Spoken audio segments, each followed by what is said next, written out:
Robert Hormats is a vice chair at Kissinger Associates, an international consulting firm, and I asked him how the CPC's new Politburo Standing Committee will shape the future of China. Well, I think, of course, it's extremely important. These are the people who are going to be the most powerful people in China over the next 5 years and probably in some cases beyond. And of course, it strengthens the role of President Xi Jinping, who already is playing a powerful role. It's more than likely that after this standing committee is announced, his role will be even more powerful. And we also know that he has unveiled at this party Congress a real vision for China going forward, a new era for China in terms of strengthening its economy and strengthening its role in the world. You have a very long history with China. You've visited more than 100 times, and you've really witnessed this bilateral relationship evolve. So how would you characterize relations right now?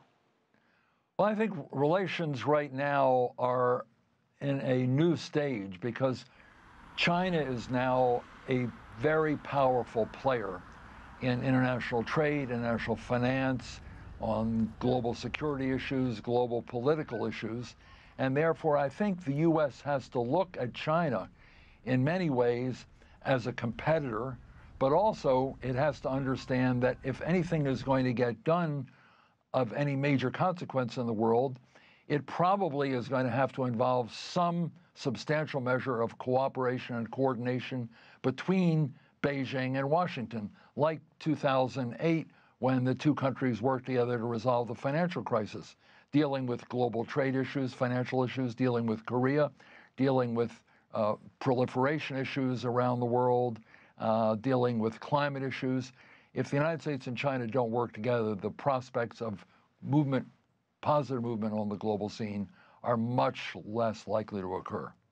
Well, we all know that U.S. President Donald Trump visits China next month, his first since taking office, of course, not long after this 19th Party Congress.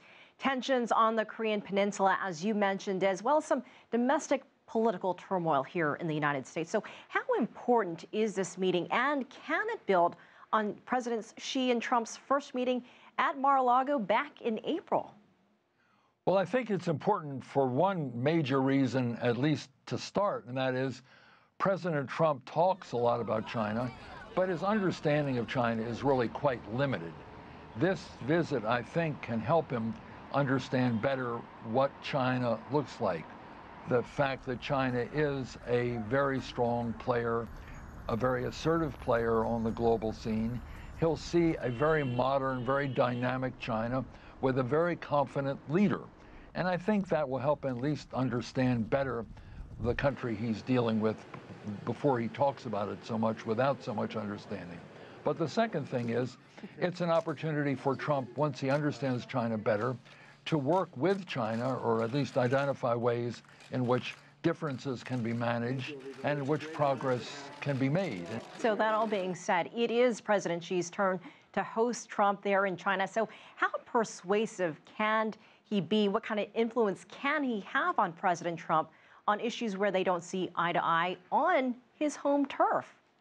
Well, I've had the pleasure of meeting with President Xi Jinping on numerous occasions, and he is very persuasive, and he has a vision. He has a real vision for where China is going at home and where China is going abroad. I think he can be very persuasive.